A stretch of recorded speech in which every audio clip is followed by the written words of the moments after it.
नमस्कार। आत्म स्थिर होने से पहले या फिर साक्षी भाव में ठहरने से पहले आपकी आज तक की ये हस्ती एक बार मिटेगी जरूर। मतलब बेहोशी के आवरण में आज तक आप अपने आप को जो भी मानते या फिर जानते हैं वो सब मिट जाएगा और आपका एक तरीके से पुनर्जन्म जैसा हो जाता है। उससे पहले आप अपने हर एक दोष को देख जरूर पाएंगे, लेकिन इसके लिए आप में पहले से ही प्यास जरूर होनी चाहिए कि मुझे हर हाल में आत्मस्वरूप होना है या फिर मुझे ओनली परमात्मा ही चाहिए। मतलब आत्मस्वरूप होने के बाद ये जो दुनिया है ये ऐसे ही चलती रहेगी, लेकिन ये आपके लिए कुछ और होगी और बाकी लोगों के लिए कुछ और होगी। इसका ये भी मतलब नहीं है कि उसके बाद आप काम धंधे वगैरह छोड़ देंगे या फिर उससे पहले आपको अपने काम वगैरह छोड़ने हैं।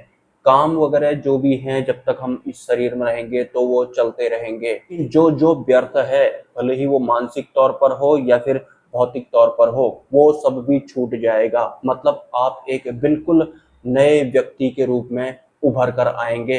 आत्म स्थिर होने के बाद की बात मैं आपको बता रहा हूँ। पुरानी आपकी जो भी हस्ती हुआ करती थी या फिर जो भी भ्रम हुआ करते थे या फिर जो भी संशय हुआ करते थे, वो सब भी आपके मिट जाते हैं। लेकिन परमात्मा में आपकी दृढ़ आसक्ति होनी चाहिए। आपको ये पता होना चाहिए कि मेरा इस शरीर के रूप में जन्म लेने का एकमात्र मकसद है ब्रह्म रूप होना और परमात्मा की भक्ति करना। अगर मैं ऐसा नहीं करता हूँ, अपने इस संकल्प पर मैं नहीं चलता हूँ, तो फिर मेरे कई सारे जन्म और मृत्यु होते रहते हैं। अज्ञानता या फिर बेहोशी के आवरण में ये सब अनंत जन्मों तक चलता ही रहता है, जब तक कि हम जागना शुरू नहीं करते हैं। हमारे इस मानव शरीर में आने के संकल्प को या फिर अर्थ को अगर मैं सरल करना चाहूँ, भले ही आप किसी भी भगवान की पूजा करते हो या फिर भक्ति करते हो, लेकिन आपको आत्मस्वरूप होना है। जो भी आपको करना है आत्मस्वरूप होकर ही करना है। मतलब साक्षी भाव में होकर ही आपको कुछ भी करना है। अगर साक्षी भाव में होना आपका संकल्प नहीं है, आप बस ऐसे ही जिए जा रहे हैं, इंद्रियों के आप गुलाम हैं या फिर आप अपने मोह में पड़े हुए हैं या फिर परिवार के मोह में या फिर किसी के भी मोह में अगर आप पड़े हुए हैं और आपको ये नहीं पता है कि मुझे तो आत्म स्थिर होना है, आत्म स्थिर होने वाला ध्येय अगर आपके साथ में होगा तो फिर आप किसी के मोह में भी नहीं पड़ेंगे।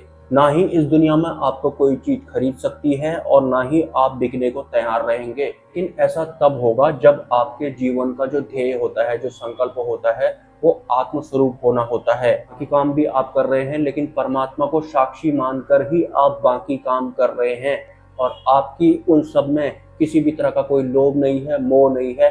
बस आप वो कर रहे हैं, लेकिन आप अपने ध्येय में भी बने हुए हैं।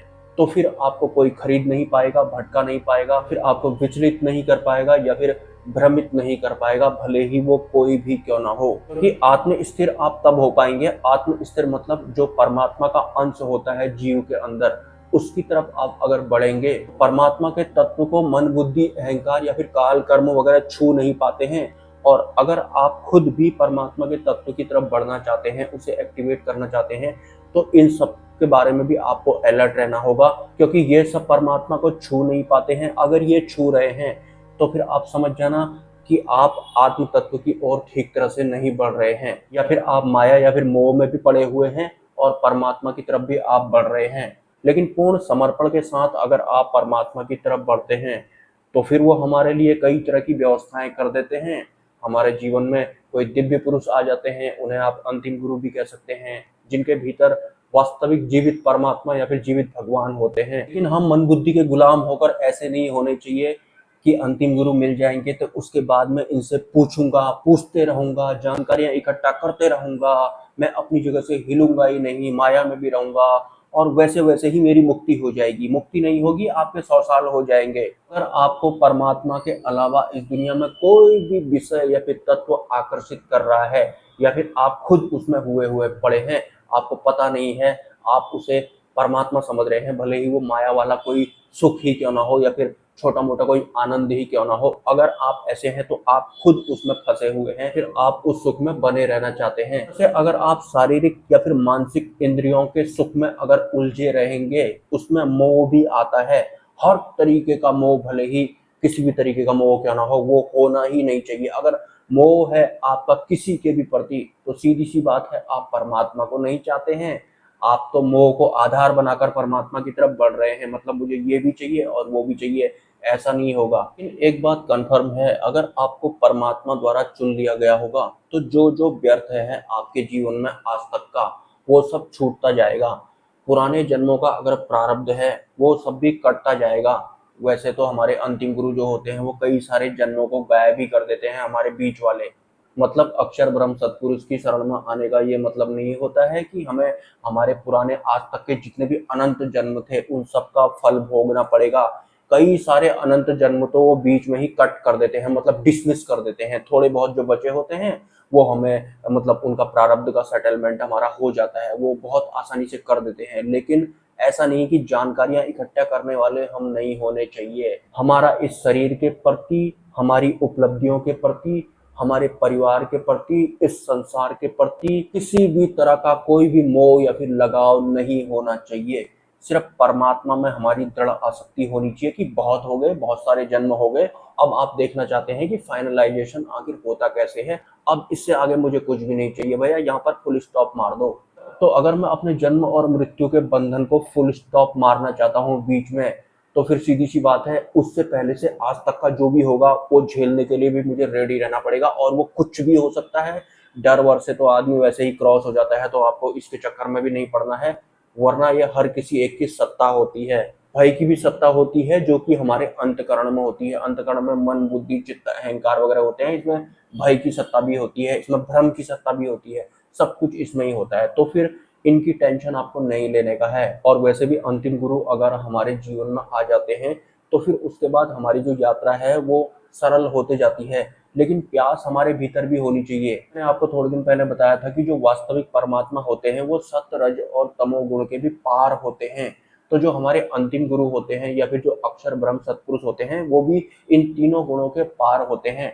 हालांकि उन्होंने माया को धारण किया होता है और उन्होंने शरीर को भी धारण किया होता है, लेकिन वास्तव में जीवित भगवान होते हैं उनके अंदर में। और हम मनुष्यों के कल्याण हेतु ही वो इस धराधाम पर आए होते हैं और वो आते रहते हैं। लेकिन ये अक्षर ब्रह्म सत्पुरुष या फिर हमारे जो अंतिम गुरु होते हैं, जो ब्रह्म रूप संत होते हैं, उनकी वास्तविकता यही होती है।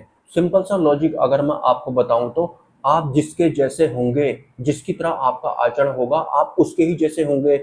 आप अगर परमात्मा की तरह आपका आचरण होगा तो आप उनके कनेक्शन में बहुत जल्दी आ जाएंगे, उनकी व्यवस्थाओं द्वारा आपको ट्रैक कर लिया जाएगा। मैंने बताया कि सत्य, रज और तमोगुण के भी पार होते हैं परमात्मा। तो स्वाद वगैरह जिनको लगता है ना, जो स्वाद के लिए खाते हैं, वो जरा नोटिस कर लेना, किसी भी चीज को खाते वक्त जो स्वाद आपको लगता है, नहीं लगना चाहिए आपको स्वाद। आप सिर्फ पेट भरने के लिए खाने वाले होने चाहिए।